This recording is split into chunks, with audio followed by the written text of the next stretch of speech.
Well, good morning. Welcome to Central Michigan University. We are so thrilled to have so many wonderful families here. I bet you are all thrilled, proud of your students, maybe nervous, but that's okay. That's normal. We are just very happy to have all of you here.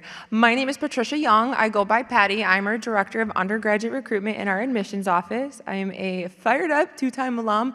I'm a proud graduate of the CMU Honors Program as well. So this is very near and dear to my heart as well. So I'm talking to my peoples. I also took a look at where you all were coming from, and I'm also excited to see so many people from throughout Michigan, throughout the country. Now let's do a little quick competition. Who here thinks they came the furthest? Who thinks he came the furthest? Oklahoma. Anybody beat Oklahoma? San Antonio? San Diego. Can anybody beat San Diego? I think you win. Awesome. Awesome. Well, truly welcome. Thank you all for coming. I know we have families from Pennsylvania and Indiana, Illinois, Ohio, California, Texas, California, so thank you. So with that being said, we have a phenomenal group of students, different ages, from different places. We also have Dr. Patty Williamson here, and so we are going to do a panel of questions, and I also want to let you all know that this is being recorded because I know your students are not here, so if there's things that you wanted them to hear, this is a recording that you will have access to later in about a couple weeks. So with that being said, if we can go down the row, and if you can introduce yourself, your name, your major or minor, where you're from, and what year you are at CMU. So all the things. Hello, my name is Soph Berlanga. I am a electrical engineering and computer engineering double major. I'm a freshman, and I'm from Midland. Good morning, everyone. My name is Grace Osiri, and I am a third-year student, double majoring in data science and statistics, and my hometown is Grand Rapids, Michigan. Hello, everyone. My name is Amy Resendi Salazar, and my major is elementary education, teaching grades PK through third, and I am from Boulder, Colorado. Good morning, everyone. My name is Ashley Brown. I am a junior majoring in biochemistry, and I am from Goodrich, Michigan. Hello, my name is Harry Krafchak. I am a political science major with a minor in media and cinematic arts, and I'm from Dearborn Heights, Michigan, and I'm a sophomore. Awesome. So we have a diverse group of students here ranging from freshmen and upperclassmen. So students, let's just jump right on in. You are all part of the honors program. That's why we're here today. So can you tell us what has been your favorite honors class or honors experience so far? So as a freshman class, most of us went on a trip to Mackinac this fall semester, and it was at the very beginning of the semester, so we didn't really know each other, but we were all getting on this bus to drive like hours to Mackinac Island, and I really solidified my friendships during this trip. I mean, I fell asleep on my friend's shoulder, and now we're besties, so yeah. Well, one thing I really love about the honors program is how, we are able to take courses that are very different from our majors, but just courses that really shape us into a well-rounded student. And one of the courses I took last semester was Honors 202, which is the arts of games and stories in games, which is a really interesting course, but it's so cool because we really dove deep into what games are, how games help people, the purpose of games in our lives. We were able to play various different sorts of games in our class and just look at the ways in which it brings the society together. And then our final project was to make our very own video game. So we all did that for like a month. We were able to present it in class on the last day. And it was just so cool to see how, we have all these students from different majors who have no experience making games come together and make something so beautiful. So that's just one of my favorite of the many honors courses that I've been able to take here at CMU. Okay, one of my favorite experiences with the honors courses has been the Honors 100, which is the intro level class. I really like this course because you have like a mentor, a TA that is supporting you throughout the whole semester, and within that group, you get to create some really awesome friendships with other peers that are, you really just get to know them, where they're from, what they're studying, and, you meet weekly, and so it's just a really awesome experience to know that you're surrounded with other friends that live in the same community as you, and yeah. You sent me it perfectly. So my favorite class and experience was being a TA. When you're a TA for the honors introduction class, you get 300 level credits towards your honors protocol. So when I was a sophomore, I was a TA for that class. Harry is actually one of my mentees. And then I got the experience to be a lead TA this year to help out all the other TAs. And it was just really fun. It was a really great way to connect with other grades in the honors community because, like Amy said, I got so connected with my class as a freshman. And then doing that, I got to connect with the rest of the honors. I'd say there are a lot of opportunities that we get as members of the Honors College. I'm currently taking a class actually with Patty. It's a filmmaking, we're planning the film festival on campus. So we get to go through and review films and sort of rate them and then go through the process of planning a civic event and sort of learn more about getting involved in the community. So that's one that I'm really excited about. And then we get a lot of opportunities with study abroad. So I'll be going, at the end of this year, I'll be going to Alaska for a week with our volunteer center. They do alternative breaks, yes. We're going to Alaska and we're going to do some service projects and we get to use study abroad funds from the Honors College, so yeah. Harry, you did that perfectly. You queued me up for my next question. A big part of CMU, you might have seen our slogan, "We Do," and it's getting our students truly immersed in their learning. And that learning doesn't always take place here. It could take place study away, study abroad, whatever that may look like. And so Harry, you introduced that perfectly. Others, if you have had the opportunity to study abroad, or if you plan on studying abroad, can you talk a little bit about that? So I haven't had the opportunity to study abroad, but I've been able to study away, which is just an opportunity that Honors College has where students can go to several places around the U.S. and, take a class in a really cool spot. So something I got to do this summer of my freshman year was a study away class in Beaver Island, which is a beautiful island in Michigan. It's about, like a 2-hour drive up north and then a 2-hour ferry to the island. So, pretty long journey, but we were there for a week and the course was called Landscape and Identity, Finding Your Place, which is such an interesting course. And all we really had to do in that course was, we would have different books on, folklore and just the identity of a place, and we would come together, sit on the couch around the fireplace, and just talk about the book. That's all we did for class, and we would just write our notes, our ideas in a journal, and we would go around and explore Beaver Island and take notes on the things that we learned and how we really see our identity through that environment. And it was such an amazing course. If I have a chance, I would really love to go there again before I graduate. So that's one of the opportunities I've had with the honors program. Yep. So I actually had the chance to do both the study abroad and study away to Beaver Island. I took a chemistry class on Beaver Island, and it was really cool because instead of just the traditional labs, we were able to do a lot of the analytical chemistry we went and collected water samples from the shore. It was very interactive, and it was really cool to get to do that more hands-on instead of just from water samples that get collected in the labs here. And then when I studied abroad, I went to Copenhagen, Denmark, and I was able to, the class was, I'm blanking on the name, but it was in a Copenhagen hospital taught by Copenhagen doctors. So it was really hands-on, it was really a really great experience, and all of it was funded through the honors program. So you get a lot of really great support if you want to do these study abroad, study aways.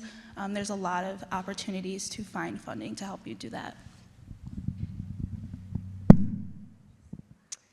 So I have not done a study abroad, but I will be doing a study abroad this summer in Valencia, Spain. I'm actually doing an internship abroad, so I'll spend 8 weeks in Valencia learning from a business, new skills, new ideas, and that is going to be mostly funded by the honors program. I'm also getting honors credit, which helps to go towards my requirements for honors. Yeah, thank you, Soph. This next question is for you, Patty. Can you talk a little bit about the funding piece? So students are obviously here in competing for the Centralis Honors Scholarship, but there is also the conversation about the honors program separate from receiving that award. Can you talk a little bit about what that looks like if students receive the Centralis scholarships or if they don't and enter the honors program? Sure, I'm happy to talk about that. Our protocol, like I said, is a 33 credit protocol, which seems really overwhelming when you hear about it. But there are a lot of ways that you can fulfill those 33 hours. You get credit for any study abroad that you do is going to count for global diversity credit. A lot of departments have H designator classes, so especially in biology, chemistry, ASL. There are courses all over campus that have an H designator that you get honors credit for. We have all of our first-year seminars. All of our students who come in, their first semester, they'll take Intro to Honors, which is really the only sort of large lecture course that we offer. However, in the large lecture, as folks talked about, you have a TA who's a mentor for you and a small group of anywhere from, say, 4 to 8 students that you're working closely with. So while the lecture part is a large lecture, you're still working in these groups. And then you also take a first-year seminar, which is on a topic like the games course, or we're going to have, let's see, next year the life design course, which is something Stanford University put together. We have someone who's helping students to kind of figure out where does your energy go and like what sort of fills your buckets to kind of re-energize you, but also looking and kind of figuring out, okay, this is what you want your career to be. What is that actually going to look like for your life? And exploring that first semester, is that really what you want when you think it through, or is it something that you thought you've wanted for, the time you're in high school, but maybe you're starting to kind of change as you see that through? So the protocol, if you have the scholarship, one of the Centralis scholarships, you have the 33 credits a year. Many of our students come in with credits already, either dual enrollment, AP, IB coursework that they have. So they've already taken care of some of their gen ed coursework that is transferring in. So that frees up some time as well. Some majors, it's a little tighter than others, but we can always find a way to make it work. We work one-on-one with students to make sure that we can find a way for their schedules to work. If you don't have the Centralis scholarship, again, most of you have a merit scholarship from CMU, which is going to help with tuition as well. But the honors program also will help students with, we have a capstone at the end, which is a research or creative piece that you're doing. If you don't have the scholarship, or if you do, honors is going to help you with some money to help fund that experience. If you don't have the Centralis, honors will still usually give about $1,000 to any student who wants to study abroad.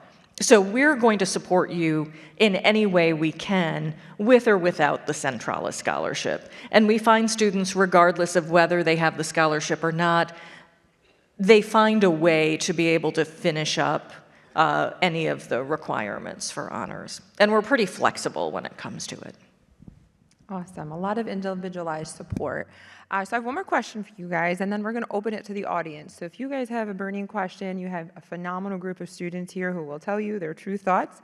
So start thinking about what that may be. But one question I want to ask is centered on research.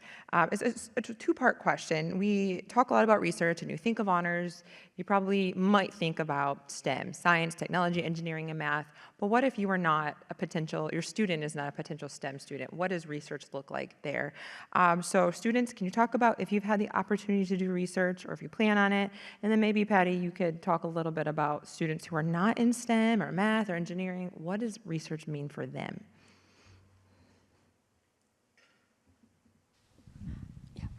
Okay, hi. So, as I've mentioned, I'm an elementary education major, so not STEM. However, within the field, there are still many opportunities to be able to do research. For example, last semester, I got involved with, she's a senior now, like an honors senior, and she was developing her capstone, and she was very interested in.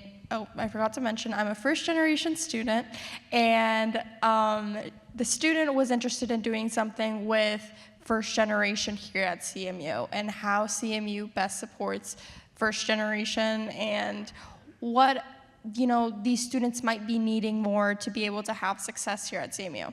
So over the course of time, we have just been working together with a team. There's 3 of us. We're all honors students, so there's 3 of us, and then a senior who's kind of helping us take the lead on this project, and we're just helping her out. So for example, now we are conducting a survey that we plan to send out to all the students here at CMU who identify as first generation. From this, we want to then make focus groups so that we can talk to these students one-on-one and really just get a better feel for how these students feel that they're being supported. And, think of a list of what else needs work. So yeah, and then it's been very exciting because with this project, we've been able to work closely with Patty, the honors director. So it's just really cool just to see how something like this can really just become a lot bigger and help you, gain connections and really just, I'm a sophomore now and I'm helping, the senior do her capstone. However, it's just really awesome to see how it's making me excited to plan my capstone when senior year comes around. Yeah, thank you, Amy.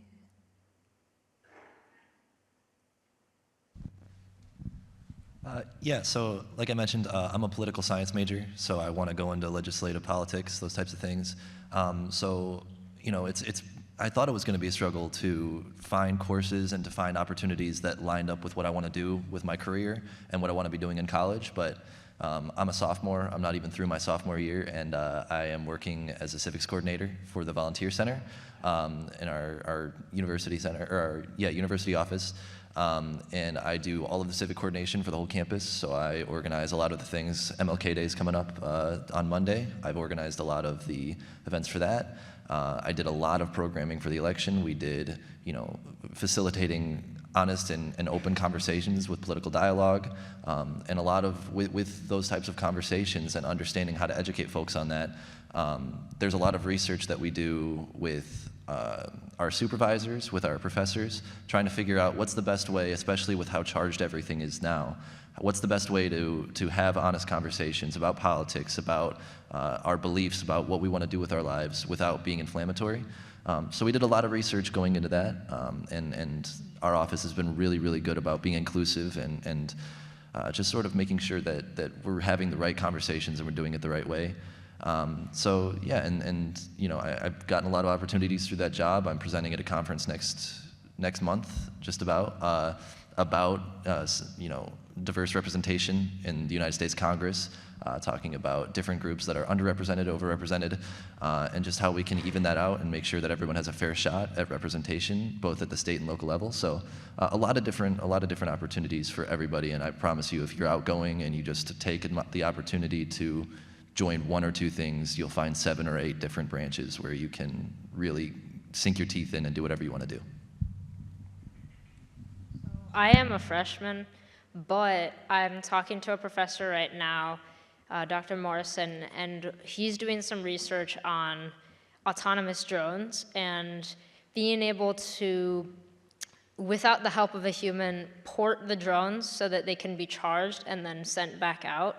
And so I've been talking to him about doing research. It's very beginning stages, but I have 2 options, and he's relatively confident that I can get a publication before I graduate with starting as a freshman. And I can either work on the hardware of the charging stations to orient them with the drone, or I can work on the software of the drones so that they have an algorithm for where each drone is and where each port is, so that if there's 20 drones, there doesn't need to be 20 ports. If there's 20 drones, there can be like 10 ports, and then they're cycled through different drones. So I'm really excited about that. That's very interesting to me. Yeah. Patty, can you talk a little about anything you want to add for students? So we've talked about politics a little bit. Amy talked about her research with first gen, drones. Any other anecdotal stories? I think it'll be helpful to hear to reassure those that there is lots of different types of research. Yeah, for sure. I have been a faculty member in the School of Media Arts for 25 years, and I've worked with many honor students on capstones before I became director of honors, and they were doing documentary filmmaking or podcasting, or we've had students in the arts who will do a series of paintings. They'll do a photography exhibition. So when we talk about research, we're also talking about creative work as well.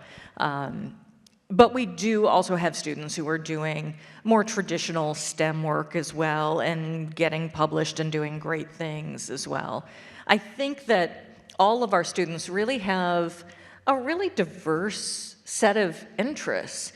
So, Harry at the end talks about civics and political science, but he also, his freshman year, had one of the lead roles in one of our theatrical productions. And that might not be what he wants to go on and do, but that's a great opportunity to do something that you're passionate about that isn't necessarily typical research. And, Ashley is working with a hospital right now, working toward her degree.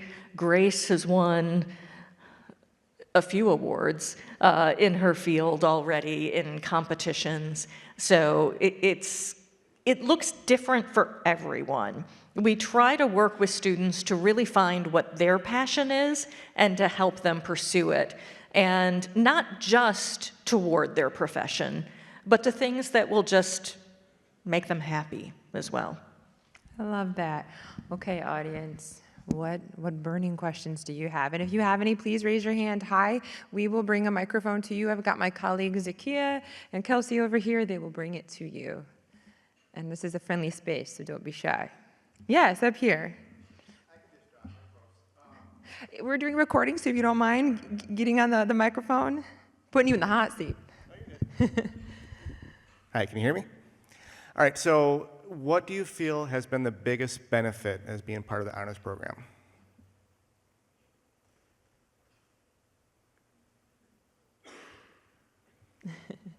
I think, honestly, it's more than anything, more than the curriculum, more than anything else. I think a lot of people will agree that the most important thing that you can attain in your life is connections. And I think I've met such a wide range of people who have nothing to do with what I want to do professionally and who don't align with me in any way, but who are some of the most important people in my life, and I've met them through the honors program.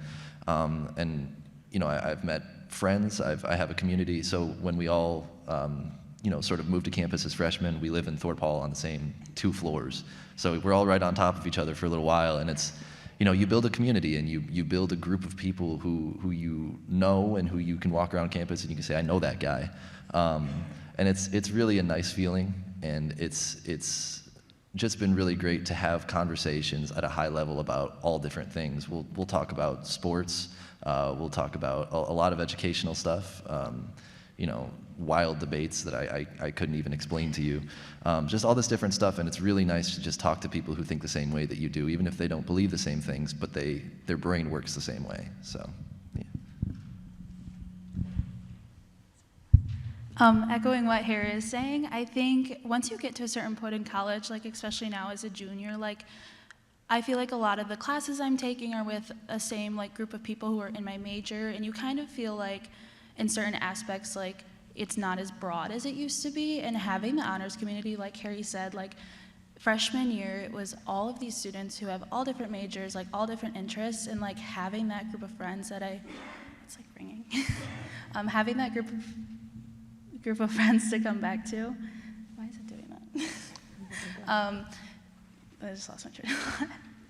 But like having that group of, like Harry said, like everyone has different like majors, everyone has different like interests, but like you made those connections so young. It's just nice to have that to come back to once you get older and things are a little less broad.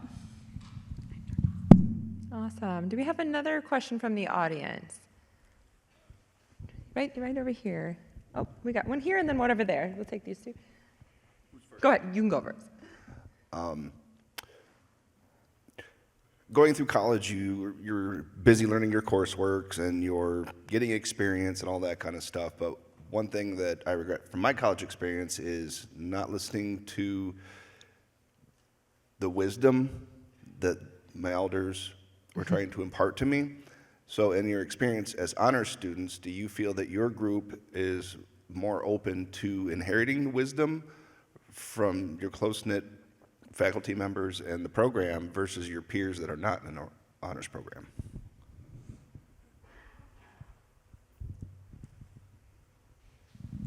Definitely. I think that, like Harry and Ashley have mentioned, honors really is just a really big support system, and any question, anything, first year of college is really hard. There's a lot changing. There's a lot happening. You're making new friends. You're taking new classes. For some people, you're in a whole different, state.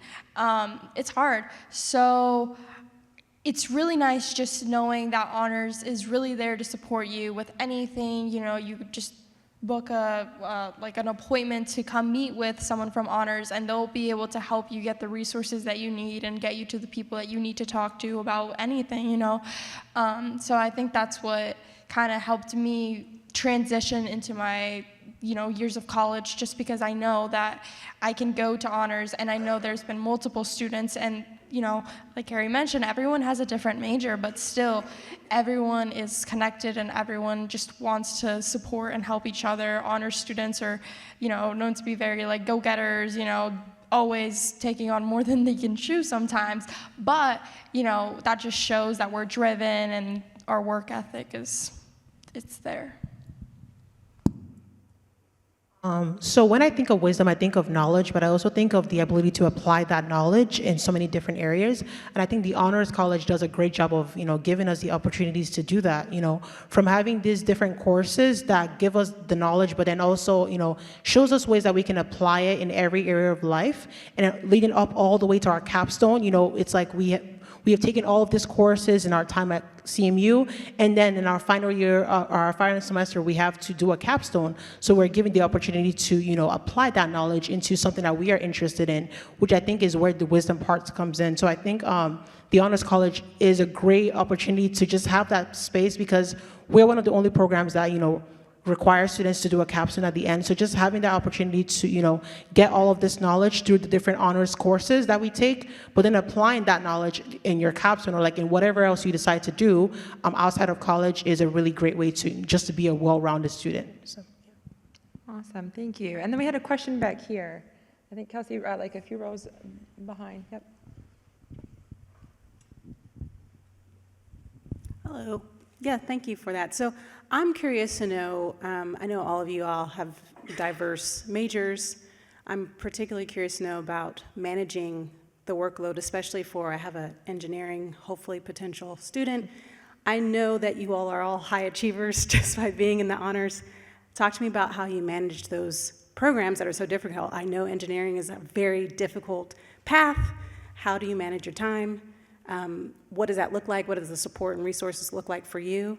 And all of you, actually. I think if other parents have, kids who, I think it'd be helpful to know how you guys are doing that and how the staff and the faculty support you with these very high standards. So I actually have a type of planner that I use. It's a half-an-hour increment, and I plan out my day. But the important part about this planner is that it's not just what I plan to do, it's what I actually do. So there's 2 columns, and I'm able to track my time and see, okay, this is the time where I'm most productive. This is the time where I actually do what I mean to do. And so I plan out my day in ways that I know I'm going to be productive. I know I'm going to do my hardest homework here. I'm going to schedule my classes around these times, and that has really helped me with my course load. Also, know how you roll with your scheduling. So I prefer to have like hour increments between each of my classes, which means that I start sooner and I end later because I have those spaces in between. But in those spaces, I can do homework, I can reset my brain, and that's helped me a lot. Yeah, managing time in college, especially as an honor student, is probably the most important thing that you can do as a student. I definitely echo your point. A planner or calendar it's so simple, but honestly, it's so effective as a student. Being able to, every single event that you have, put it on that planner, or I guess your students should put it on that planner, and then they're able to see what they can do. Something I also do personally is I have an Excel sheet where I put every single homework for every single class that I have, and I like sort the dates so that and then I separate it by week, so that weekly I can see every homework that's coming up and I can plan ahead. And that helps me so much to not like fall behind on my assignments or anything like that. And then even on top of that, I would say the biggest advice I always give students is to know how to say no, which is such a good advice because as a student, especially an honor student, there's so many things to get involved with. There's so many places to go, professors to meet, RSOs to join, and students can start to like overachieve a little bit and then add so many things to their plates, and then they don't have time for things. So I would say, as a student, it's important for them to know how to, pick the most important things that will make you a well-rounded person, but then will also not, overstimulate you or anything like that. Like being able to be balanced in things you're doing is very important, and it's how I've been able to manage my time as an honor student. I think to add to that, I'm sure my peers agree with me. Through college, we've learned how important it is to really take care of yourself, making sure that you're getting enough sleep every single night, and making sure you're eating every single meal. Sometimes you can have classes, so many classes, and have so much to do, and you're gonna say, I'm not gonna eat breakfast. Okay, well, you're not gonna eat breakfast, and then you're gonna be groggy and, not do well the rest of the day. So I think being through college, you do really learn how to really set yourself up for success mentally and physically, moving your body. There's here at Central, there's lots of intramural sports. So for those that are interested in, sports, that's also good for your body, kind of just take a break away from the books, from working so hard, but then making sure you're just taking care of yourself. Yeah, great questions. And Grace and Soph, I need your organizational skills. Before I do another audience question, I do want to ask, because it's important to talk about that whole college experience, what do you do for fun? What do you guys do for fun?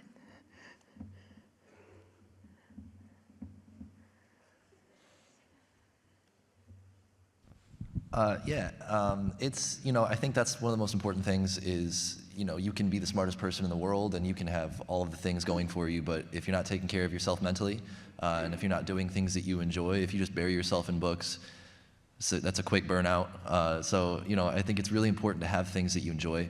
I was a theater kid and a band kid all throughout high school. I can't be ashamed of that anymore. I'm too far into it. But, I'm not a theater major. I'm not a music major, but I'm still in the Chippewa Marching Band. I'm one of the drum majors. I am a big member of the theater community. I have an audition on Tuesday for Doll's House. So there are a lot of things that you can get into, and, I've really enjoyed just finding my communities, and some people want to change in college, but, if they don't, and if you have theater kids or band kids, get them in the band, please. But also, there's no shame in continuing to do what you want to do, because that's the most fun of it is I've met my 3 best friends in the world doing theater here. I've met so many wonderful people, some of the most important people in my life through our marching band. So just do things that you want to do, have fun, and everything else will fall into place. So. Yeah, when we were talking about the last question, like the first thing that came into my mind was, yes, you have a lot of things going on, but like the biggest way to avoid burnout is to find those other things that have nothing to do with your major. Why does this always happen to me? that have nothing to do with your major, but you have fun doing it. So I've been on the club basketball team, which it's not the varsity team, but we still travel. We play against other schools' club teams, so that's been like a really fun outlet. I'm a part of a social sorority here on campus. There's a lot of different clubs and activities that you can get a part of being in honors that like are your outlet for fun, and like you can just stop thinking about your classes for a little bit, and that's your self-care, and that's how you get through the years of the hard classes.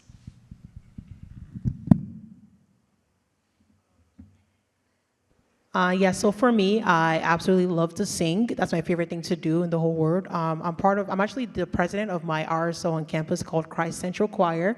We go all around Michigan, and sometimes even all around the United States, singing and ministering at different, churches and events. So that's something that I love to do, and it just really helps me. When I've had a long day in class, I look forward to my practice, or rehearsals at the end of the day, and it just helps to ground me. So yeah.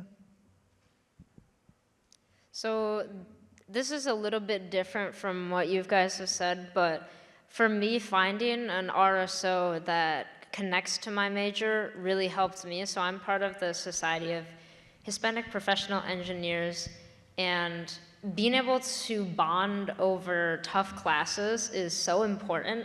Knowing that you have community there, especially community within your minority, is really important. And we actually got to go to the SHIP conference in California, and that was extremely fun. We went to downtown Disney, so yeah. I love that. Patty, anything you want to add? Yeah, I'll just mention that we do a lot of educational things in honors, and we'll do road trips and things like that. But we also do some trips that are just for fun.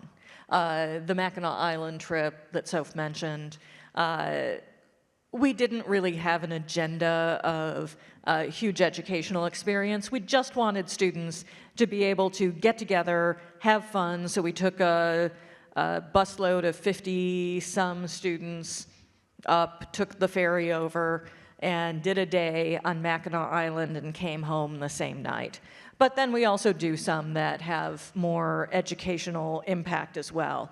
But we have events as well that we are trying to, again, sort of build that community through more fun activities. So we have an honors program board that tends to brainstorm and come up with activities that just sort of was reignited this year. We have the Honors Outreach Network, which plans service events that might be outings around the community, maybe volunteering at one of the animal shelters or the soup kitchen or one of those sorts of things that students can actually do and get together and really have more social events as well as educational opportunities.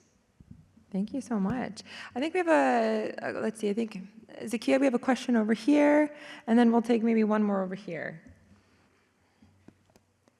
And then I do want to mention, Patty will be around, and the students will be around throughout the day too. We will have a student services fair, so there will be other opportunities to ask questions too. So please note that, and at lunch.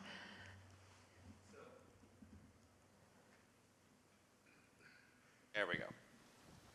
So obviously you're all very accomplished individuals, and you had a difficult decision to make as you were seniors in high school. Why did you choose CMU over the other schools that you had applied to? What was it that made CMU stand out from the other opportunities? Coming from such a long way, Boulder, Colorado, CMU was the furthest school that I applied to, and the reason why I chose CMU was because of the honors program. Not only does CMU have a really good education program here for exactly what I want to do, but on my visit, I just felt that honors program was exactly where I needed to be.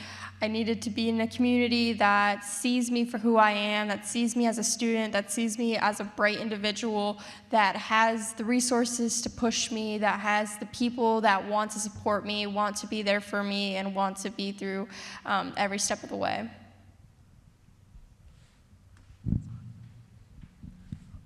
Yeah, I actually committed on my way home from this competition 2 years ago. So I did the whole essay competition, and I'm sure that I can relate to all your kids when I say that I was freaking out the whole day. I was really on edge, and I got out of the essay writing contest, and my parents kind of just took me, and they were like, we're gonna do tours, and we're gonna go see the campus. So you have to stop. You have to stop thinking about the essay and the scholarship. You turned it in. There's not a thing you can do to fix whatever you wrote or whatever you did. My parents just, we just walked around together, and we looked at the campus, and we got to see all of the, where I'd be living, and all of the different opportunities that I'd have. And by the time I got in the car, I was signing the commitment and everything. So I think something to emphasize is just, I'm sure that everyone who is competing today is very, tightly wound about it and fairly nervous, but just take a moment afterwards and just, there's nothing you can do about it. Take the campus in. It's really, really great. It's a great place to be. Just look at it and consider it outside of the realm of a scholarship. Consider just CMU and see how you feel about it. So I actually had the option to go to SVSU on their full tuition, and so I had the full tuition at CMU and SVSU, and I chose CMU, not because of the scholarship, because I had the scholarship at SVSU, but because I shadowed a class, and I highly recommend that if you're unsure about going to CMU to ask to shadow a class. And the students seemed happy, like they actually enjoyed doing the work, and the teachers, well, the teacher that I talked to was passionate, like he wanted to teach the class. And it wasn't just about getting the content through, it was about deeply understanding what the content was. Yeah, thank you so much for sharing. And I do want to do a little plug, and no pressure if you're not going to commit today, though. We would love that. Little admissions hat. You guys will have the opportunity to just unwind at lunch, so enjoy that with your student. We will also, after lunch, have the academic and service fair, and honors will be there as well, so chat with the different departments and services, and then we will have that optional campus tour too, so just note that those are options for you and your student today. And then I think there was one more. We'll take one last question here. I think you guys mentioned that there are 2 floors that you're housed on in your freshman year, but what does housing look like for honor students throughout? Are you ever integrated with the general population, or are you always together? After your freshman year, you can choose to live anywhere on campus.